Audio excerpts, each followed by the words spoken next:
Hi all, welcome to Selva's look book. இன்றைக்கி வந்து ஒரு டிஐஎம்எல் vlog தான் பார்க்க போகிறீங்க. ஆக்சுவலாக இது வந்து சண்டே வீக் ஆஃபில் தான் எடுத்திருக்கேன். அண்ட் காலைல எழுந்தோடனே வந்து பார்த்திங்கன்னா பாத்திரம்லாம் எதுவுமே கழுவலை. உங்களுக்கு பார்த்தாலே தெரியும்னு நினைக்கிறேன். அண்ட் இடமே நல்லா மெஸ்ஸியாக இருந்தது, அதை தான் க்ளீன் பண்ணிகிட்ருக்கேன். பாத்திரம் வந்து நான் ஏன் வந்து இந்த மாதிரி நான் அடிக்கடி க்ளீன் பண்ணி நீட்டாக வச்சுக்கணுன்னு நினைக்கிறேன். ஆனால் பாத்திரம் கழுவுறதுக்கு இங்கே வந்து தண்ணி அடிக்கடி ஸ்டாப் பண்ணி வச்சிடுறாங்க. தண்ணியெல்லாம் வருது, பட் இவங்க வந்து மேலே அந்த டேங்க் வந்து சின்னதாக இருக்குது அப்படிங்கிறதுனால அடிக்கடி க்ளோஸ் பண்ணி வச்சிடுறாங்க. தண்ணி அடிக்கடி வந்து ஸ்டாப் ஆகிடுறதுனால என்னால் பாத்திரம் வந்து ஆஃப் பண்ணால் கழுவ முடியல. அதனால தான் வந்து இந்த மாதிரி இருக்குது. ஸோ காலைல எழுந்து கழுவிக்கலாம் அப்படின்னு சொல்லிட்டு நைட்டு தூங்கிட்டேன். காலையில் எழுந்தாலே என்னடா சமைக்கிறது அப்படின்னு யோசிக்கிறதே நமக்கு வந்து ஒரு பெரிய வேலைன்னு நினைக்கிறேன். பொண்ணுங்களுக்கு அந்த வழி தெரியும். என்னடா இன்றைக்கி வந்து என்ன சமைக்கிறது, அடுத்த நாள் எழுந்தோடனே என்னடா சமைக்கிறது அப்படின்னு வந்து நேற்று தானே இந்த குழம்பு பண்ணோம், முந்தா நேற்று தான் அது பண்ணோம், இப்போ திரும்ப அதே பண்ணுறதா, அந்த மாதிரி திங்கிங் நம்மளுக்கு போயிட்டே இருக்கும். நான் வந்து என்கிட்ட என்ன காய் இருக்கோ அதுக்கேற்ற மாதிரி ஏதாவது பண்ணி எடுத்துகிட்டு போயிடுவேன். அப்படி தான் என்னோடய ரொட்டீன் போயிட்டு இருக்குது. நான் என்னதான் வந்து வீட்டில் சமைச்சு எடுத்துகிட்டு போகணும் அப்படின்னாலுமே வந்து எப்படியாவது வீக்லி ஒன்ஸ் ஆர் ட்வைஸ் வந்து என்னால் சமைக்க முடியவே மாட்டேங்குது. கடையில் வாங்கி சாப்பிட்ற மாதிரி தான் ஆயிடுது.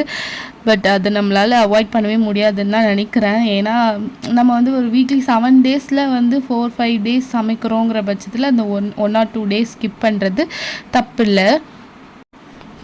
டெய்லியுமே சமைச்சு ப்ராப்பராக வேலையும் பார்த்துட்டு வீட்டில் வந்து சமைச்சிட்டு எல்லா ஒர்க்கையும் கரெக்டாக பண்ணுறவங்களும் இருப்பீங்க. பட்டு எனக்கு வந்து 4-5 டேஸ் தான் வந்து கரெக்டாக சமைச்சிட்டு அப்புறம் 1 நாள் 2 நாள் கேப் விட்ருவேன். அப்படி தான் வந்து போயிட்டு இருக்குது. அடுப்பெல்லாம் கூட பார்த்திங்கன்னா கொஞ்சம் மெஸ்ஸியாக தான் இருந்தது. அது எல்லாமே இப்போ க்ளீன் பண்ணிட்டு தான் நம்ம வந்து அடுத்த ஒர்க்கை ஸ்டார்ட் பண்ணணும். இப்போ குழம்பு சூடு பண்ணி வச்சாச்சு. அதை ஏதாவது ஒரு பாத்திரத்தில் மாற்றி வச்சுட்டு இப்போ பாத்திரத்தெல்லாம் கடுக்கடுன்னு கழுவ வேண்டியதான். வீக் ஆஃப்லாம் எப்படி போகுதுன்னே தெரியல. எப்படி தான் ஒரு நாள் முடிஞ்சதுன்னு தெரியல, அதுக்குள்ளே சண்டே வந்துடுச்சு. இப்படி தான் நான் எப்போவுமே ஃபீல் பண்ணிகிட்ருக்கேன். எனக்கு மட்டும்தான் இப்படி தோணுதா? மண்டே வந்துருச்சுனாலே தலைவலியும் சேர்ந்து கூட வந்துடுது. எப்போரா அதுக்குள்ளே வீக் ஆஃப் முடிஞ்சது, அதுக்குள்ளே ஆஃபீஸ் போகணுமா அப்படிங்கிற மாதிரி ஆகிடுது. இப்போலாம் வந்து ஒரு மாதிரி அப்பா எப்போரா ஆஃபீஸ் போகிறது அப்படின்ட்டு போகிறேன். ஒருவேளை எனக்கு இந்த ஜாப் மேலே இருக்க இன்ட்ரெஸ்ட் போயிடுச்சா என்னன்னு தெரியல. பட் ஸ்டில் வந்து இன்னும் டெய்லி நானே மோட்டிவேட் பண்ணிப்பேன். ஓகே, நம்ம வந்து ஆஃபீஸ் போகிறோம், நமக்கு சம்பளம் வருது, அந்த சம்பளத்தை வச்சு தான் நம்மளோட நீட்ஸ்லாம் வந்து நம்ம இது பண்ணிக்கிறோம். அதனால நம்மளுக்கு இந்த ஜாப் வந்து ரொம்ப இம்பார்ட்டன்ட் அப்படின்னு சொல்லிட்டு எனக்கு நானே வந்து அட்வைஸ் பண்ணி என்னை நானே மோட்டிவேட் பண்ணிட்டு தான் ஆஃபீஸ் போயிட்டு இருக்கேன். நான் வந்து வீட்டு வேலைலாம் கொஞ்சம் பார்த்துட்டு இருந்தேன்னா என் ஹஸ்பண்ட் வந்து கடைக்கு போயிட்டு திங்ஸ்லாம் வாங்கிட்டு வந்தாங்க. அண்டு இன்றைக்கி சண்டே அப்படிங்கிறதுனால மீன் தான் வாங்கிட்டு வர சொல்லியிருந்தேன். ஏன்னா எனக்கு வந்து சிக்கன் வந்து மே மாதம் சாப்பிட வேணாம், ரொம்ப ஹீட் ஆகிடும் பாடி அப்படின்னு சொல்லிட்டு விட்டுருக்கேன். ஆல்ரெடி சிக்கன் பாக்ஸ் இப்போ தான் வந்துட்டு போயிருக்கு. ஸோ அதனால் ரொம்ப வந்து ஹீட் வந்து உடம்புக்கு வேண்டாமே அப்படிங்கிறதுனால சிக்கன் வந்து மோஸ்ட்டாக அவாய்ட் பண்ணிகிட்ருக்கோம். அதனால் இன்றைக்கும் மீன் தான். அண்டு வரும்போது இந்த ஜக்கு வந்து வாங்கிட்டு வந்தாங்களாம்மா, அதை வந்து என்கிட்ட காட்டிகிட்டு இருந்தாங்க. உடனே யூஸ் பண்ணணும் அப்படின்னு சொல்லிட்டு அதை வந்து கழுவிட்டு சார் வந்து எடுத்துகிட்டு போகிறாரு. என்னை வேறு கலாய்ச்சிருந்தாங்க. பின்னாடி வந்து ஃபோனை வந்து ஸ்டாண்டில் வச்சு தான் வந்து கேமரா ஆன் பண்ணி வீடியோ எடுத்துகிட்டு இருந்தேன். பின்னாடி என்னடா இது பின்னாடி நிற்க வச்சுருக்க அப்படின்ட்டு பார்த்துட்டு அப்புறமா ஓகே பண்ணு அப்படின்னு சொல்லிட்டு போகிறாங்க. இப்போ பார்த்திங்கன்னா பாத்திரத்தை எல்லாம் கழுவி வச்சுட்டேன். இது வந்து கொஞ்சம் வந்து அந்த தண்ணியெல்லாம் இதானதுக்கு அப்புறமா நான் எடுத்து வந்து உள்ளே அரேஞ்ச் பண்ணி வைக்கணும். ஏன்னா அதெல்லாம் வுட்டு தானே, அதனால வந்து கொஞ்சம் காஞ்சதுக்கப்புறமா எடுத்து வைப்பேன். அண்ட் மார்னிங் பிரேக்ஃபாஸ்ட் செய்கிறதுக்கு நான் வந்து பொங்கல் பண்ணலான்னு அரிசி தான் ஊற வச்சுருந்தேன், அதை தான் பண்ண போகிறேன். அண்டு பொங்கல் பண்ணுறதுக்கு எண்ணெய், அதுக்கப்புறமா வந்து கீ சேர்த்துக்கிறேன். எண்ணெய் நல்லா காஞ்சதுக்கப்புறமா ஜீரகமும் மிளகும் சேர்த்துட்டு அப்புறம் கொஞ்சம் பச்சை மிளகாய் வந்து ஒரு 3 சேர்த்துக்கிறேன். அது கீராமல் அப்படியே தான் சேர்த்துக்கிறேன். அப்புறம் வந்து அரிசி பருப்பு ஊற வச்சுருந்தேன், சிறுபருப்பு அதாவது பாசிப்பருப்பு சேர்த்து ஊற வச்சுருந்தேன். அதை சேர்த்துட்டு ஒரு தண்ணி வந்து ஊற்றிக்கிறேன். தண்ணி வந்து என்ன அளவு அப்படின்னா 1/2 டம்ளர் அளவுக்கு நான் சேர்த்தனால ஒரு 2.5 டம்ளர் அளவுக்கு நான் வந்து தண்ணி சேர்த்துருக்கேன். அதுதான் அளவு. இப்போ வந்து உப்பு போட்டுட்டு நம்ம கலந்து விட்டுட்டு மூடி போட்டு ஒரு 4 விசில் விட்டுட்டு அப்புறமா ஓப்பன் பண்ணி ஒரு கொஞ்ச நேரம் வந்து அந்த தண்ணி வற்றுற அளவுக்கு கொஞ்சம் நேரம் ஒரு 2-3 மினிட்ஸ் கிண்டி விட்டோம் அப்படின்னா சூப்பராக வந்து பொங்கல் ரெடி ஆயிரும். லாஸ்ட்டாக வேணால் நீங்கள் வந்து நெய் கூட ஆட் பண்ணிக்கலாம். இந்த ரெசிபி வந்து நான் இன்னொரு ஃபோனில் ஷூட் பண்ணேன், அதை வந்து இதில் மாற்ற முடியல, அதனால் நான் வாயிலே சொல்லிட்டேன் உங்களுக்கு. அண்ட் வந்து லஞ்சுக்கு நான் வந்து ஃபிஷ் ஃப்ரை தான் ரெடி பண்ணுறேன். ஃபிஷ் ஃப்ரைக்கு ஃபிஷ் ஃப்ரை மசாலா சேர்த்துப்பேன். அப்புறம் வந்து பார்த்திங்கன்னா கொஞ்சம் குழம்பு மிளகாத்தூள் வந்து ஒரு 1.5 ஸ்பூன் 2 ஸ்பூன் அளவுக்கு சேர்த்துட்டு உப்பு வந்து நம்ம குழம்பு மிளகாத்தூள் சேர்க்குறோம் இல்லையா, அதுக்கு மட்டும்தான் உப்பு. ஏன்னா ஃபிஷ் ஃப்ரை மசாலாவில் உப்பு ஆல்ரெடி இருக்கும், அதனால் பார்த்து தான் சேர்க்கணும். அது மாதிரி சேர்த்துட்டு கொஞ்சம் லெமன் ஆட் பண்ணிவிட்டு அதை வந்து தண்ணி ஊற்றி நல்லா கலந்துட்டு இந்த மாதிரி பேஸ்ட் கன்சிஸ்டன்சிக்கு வர அளவுக்கு நம்ம வந்து கலந்துக்கணும் தண்ணி ஊற்றி. ஸோ நான் இந்த மாதிரி தான் எப்போவே நான் பண்ணிகிட்ருக்கேன். அண்டு ஃபிஷ்ஷை வந்து அதில் போட்டு மேரினேட் பண்ணி ஒரு half an hour to 45 minutes வந்து ஊற வச்சோம் அப்படின்னா மசாலா வந்து ஓரளவுக்கு நம்மளுக்கு பிரிஞ்சு வராமல் வரும். இதுக்கு ஸ்டார்டிங்கில் பண்ணுறப்போலாம் ஃபிஷ் வந்து அப்படியே மேலே இருக்க மசாலாலாம் தனித்தனியாக போயிடும். பட் வந்து இப்போ வந்து ஓரளவுக்கு மசாலாலாம் பிரியாமல் பண்ண கற்றுட்டேன், கொஞ்சம் கற்றுக்கிட்டேன்.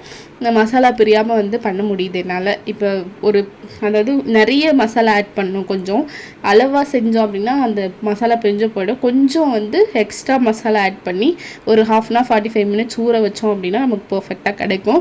அண்ட் வந்து மீன் குழம்புக்கு இன்றைக்கி வந்து மாங்காய் அதுக்கப்புறம் கத்திரிக்காயெலாம் சேர்த்து எனக்கு மீன் குழம்பு வைக்க போகிறேன். அண்ட் ஃபிஷ் ஃப்ரை வந்து ஒரு 45 மினிட்ஸ் மேலே ஆயிடுச்சு நம்ம ஊற வச்சு. அதனால் இந்த பக்கம் வந்து தவாவில் போட்டு ஃப்ரை பண்ணி எடுத்துக்கணும். நான் இந்த மாதிரி இந்த சின்னதாக ஒரு தவா மாதிரி இருக்கும், அதுதான் வந்து எப்போவுமே ஃபிஷ் ஃப்ரை பண்ணுறதுக்கு யூஸ் பண்ணுவேன். அது கொஞ்சம் நல்லா கம்ஃபர்டபுளாக இருக்கும். அந்த ஆயில் வந்து ரொம்ப ஜாஸ்தியும் ஊற்றாமல் ரொம்ப கம்மியாக ஊற்றாமல் ஓரளவுக்கு மீடியமாக ஊற்றிட்டு நம்ம வந்து எண்ணெய் நல்லா காஞ்சதுக்கப்புறமா இந்த மாதிரி ஃபிஷ்ஷை வந்து போட்டுட்டு ஒரு 5 மினிட்ஸ் இந்த பக்கமும் அந்த பக்கமும் பரட்டி போட்டு வேக வச்சு எடுத்தோம்னா சூப்பராக ஃபிஷ் ஃப்ரை ரெடி ஆகிடும். பயங்கர டேஸ்ட்டாக இருக்கும். நான் எப்போவுமே சிம்பிளாக இந்த மாதிரி மசாலா தான் சேர்த்து பண்ணுவேன். வேறு ஏதாவது இருக்கா அப்படிங்கிறதாவது எனக்கு கமெண்ட்டில் சொல்லுங்கள். ஸ்டார்டிங்லலாம் நான் வேறு மாதிரிலாம் பண்ணிட்டு இருந்தேன், பட் வந்து எனக்கு அதை விட இதோட டேஸ்ட் ரொம்ப பிடிச்சதுனால இப்போ இதுக்கு வந்து ஷிஃப்ட் ஆகியாச்சு. இந்த மாதிரி தான் நான் இப்போ வந்து எப்போவுமே பண்ணுறது. எப்போவுமே வந்து பார்த்திங்கன்னா ஒரு 4 பீஸ் தான் வந்து நான் ஃப்ரை பண்ணி வைப்பேன். ஆனால் இன்றைக்கி வந்து ஃபிஷ் வந்து கொஞ்சம் ஜாஸ்தியாக வாங்கிட்டு வந்தாங்க. ஆனால் 100 ருபீஸ் தான், ஆனால் ஜாஸ்தி கொடுத்தாங்க அப்படின்னாங்க. அது ஏன்னு தெரில, பட் வந்து இன்றைக்கி ஜாஸ்தி இருந்தனால கொஞ்சம் வந்து எக்ஸ்ட்ராவே நான் வந்து ஃப்ரை பண்ணி எடுத்து வச்சுக்கிறேன். ஏன்னா ஃப்ரைனா ரொம்ப பிடிக்கும், அதனால் வந்து இன்றைக்கி கொஞ்சம் ஃப்ரை வந்து எக்ஸ்ட்ரா பண்ணிக்கிறேன். அண்ட் இன்றைக்கி வந்து மீன் குழம்பு ரொம்ப சூப்பராக வந்திருந்தது. ஏன்னா நான் வந்து மாங்காய் போட்டு வச்சுருந்தேன் இல்லையா, அதனால வந்து செம்ம டேஸ்ட்டாக வந்திருந்தது. இல்லைனாலுமே டேஸ்ட்டாக தான் இருக்கும், ஆனால் மாங்காய் போட்டதுனால இன்னும் கொஞ்சம் எக்ஸ்ட்ராவாக டேஸ்டியாக இருந்தது. இன்றைக்கி லன்ச் வேறு லெவலில் இருந்தது. செம்மையாக சாப்பிட்டு நான் லன்ச்சில் வந்து எப்பவுமே தூங்க மாட்டேன், பட் வந்து இன்றைக்கி சாப்பிட்டு முடிச்சுட்டு சரியான தூக்கம். அப்புறம் தூங்கி எழுந்து பார்த்தா வந்து மஸ்க் மெலன் இருந்தது, அதை வந்து ஜூஸ் போட்டு குடிக்கலாம் அப்படின்னு சொல்லிட்டு. அதில் வந்து நம்ம வீட்லேயே போடுறதுனால பெருசாக வந்து ஐஸு அதுக்கப்புறம் வந்து சுகர் இந்த மாதிரி விஷயங்களை நம்மளே அவாய்ட் பண்ணிக்கலாம். அண்ட் வந்து இது சும்மா சாப்பிட்றதுக்கே நல்ல பழமாக இருந்தது. சும்மா சாப்பிட்றதுக்கே அவ்வளோ டேஸ்ட்டாக வந்து ஸ்வீட்டாக இருந்தது. அதனால நாங்கள் வந்து இதில் ஐஸ் வாட்டரோ இல்லை வந்து சுகரோ ஆட் பண்ணாமல் அப்படியே இந்த ஃப்ரூட்டு மட்டும் ஆட் பண்ணி ஜூஸாக அடித்து குடிக்கலாம் அப்படின்னு சொல்லிட்டு அதை அப்படியே உட்காந்து எடுத்துகிட்டு இருந்தோம். ஈவினிங் வந்து இதுதான் எங்களோட ஸ்நாக்கில் பட் ஜூஸ் அந்த பிரேக் டைமில் எடுக்கிற ஒரு இது.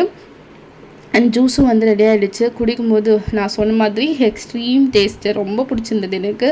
ஏன்னா அது ரொம்ப பழுத்த ஸ்டேஜ்னால பயங்கர ஸ்வீட்டாக டேஸ்ட்டாக இருந்தது. உங்களுக்கு இந்த மாதிரி வேணால் நீங்கள் வந்து ஐஸ் வேணும்னாலும் ஆட் பண்ணிக்கலாம். அண்ட் பால் வேணால் ஊற்றி மில்க் ஷேக் மாதிரி வேணாலும் குடிக்கலாம். சுகர் வேணாலும் ஆட் பண்ணிக்கலாம். இது அவங்களோட விஷ் தான். நாங்கள் வந்து அது எதுவுமே இல்லாமல் ப்ளைனாக போட்டு குடித்தோம். அண்ட் நைட்டுக்கு வந்து பார்த்திங்கன்னா மாவு வாங்கிட்டு வந்திருந்தாங்க. மாவு வந்து இன்றைக்கி வந்து இந்த பெரிய பெரிய பேக்கெட்லலாம் இருக்கும்ல, அதெல்லாம் வாங்காமல் ஒரு 45 ருபீஸ் அது வாங்கிட்டோன்னா மார்னிங் வச்சு வேஸ்ட் ஆகிடுது. இப்போ வந்து சம்மர் ஆரம்பித்ததால் சீக்கிரமாக புளிச்சு வேற போயிடுது, மாவு வேஸ்ட்டாக போயிடுது. அப்படிங்கிறதுனால கம்மியாக வாங்கிட்டு வர சொன்னேன். ஒரு 20 ருபீஸ்க்கு மட்டும் இந்த வீட்டிலலாம் அரைச்சிருப்பாங்களே அந்த மாவு வாங்கிட்டு வந்தாங்க. அது மட்டும் நைட்டுக்கு மட்டும் ஊற்றி சாப்பிட்டுக்கலாம் அப்படின்னு சொல்லிட்டு, ஏன்னா இல்லைன்னா வேஸ்ட் ஆகிடும் அப்படின்ட்டு நைட்டுக்கு மட்டும் தோசை ஊற்றிட்டு இருக்கேன். நான் வந்து தோசை கல் நல்லா காஞ்சி நீங்களே பார்த்தீங்கள்ல, தண்ணியெலாம் ஊற்றி பார்த்தேன் நல்லா சுர்ன்னு வந்துச்சா. ஆனாலும் அப்படி ஃபஸ்ட்டு தோசை ஊற்றும் போது எப்படி வருதுன்னு பாருங்கள். இப்படி தான் நம்ம கல் காஞ்சிடுச்சின்னு நினச்சி தான் ஃபஸ்ட்டு தோசை ஊற்றுவோம். ஆனால் இப்படி தான் வரும். ஃபஸ்ட்டு தோசை எப்போவுமே இப்படி தான் வரும். அடுத்ததை ஊற்ற ஊற்ற வந்து நம்மளுக்கு சரியாயிடும். அப்புறமா நைட்டு வச்ச மீன் குழம்பு இருந்தது. சாரி, லஞ்சில் பண்ண மீன் குழம்பு நான் சொன்னேன்ல, செம்ம டேஸ்ட்டாக இருந்தது மாங்காய் சேர்த்ததால். அண்ட் இன்றைக்கி கொஞ்சம் ஜாஸ்தியாகவும் வச்சுருந்தேன். என் ஹஸ்பண்ட் வந்து தயவு செஞ்சு கொஞ்சம் எக்ஸ்ட்ரா பண்ணுடா அப்படின்னு சொல்லிட்டாங்க. அதனால் இன்றைக்கி ஜாஸ்தி வச்சுருந்தேன். செம்ம டேஸ்ட்டாக இருந்தது தோசைக்குமே. அண்ட் நைட்டு திரும்ப பாத்திரத்தை இன்றைக்கி தண்ணி வந்தது, அதனால பாத்திரத்தெல்லாம் கழுவி வச்சுட்டு ஜிங்க்கெல்லாம் க்ளீன் பண்ணி வச்சுட்டு அவ்வளோதான், நிம்மதியாக வந்து நம்ம தூங்கலாம். காலையில் எழுந்திரிச்சு நம்மளுக்கு பாத்திரம் கழுவ வேண்டிய வேலைலாம் இருக்காது. Bye guys, good night.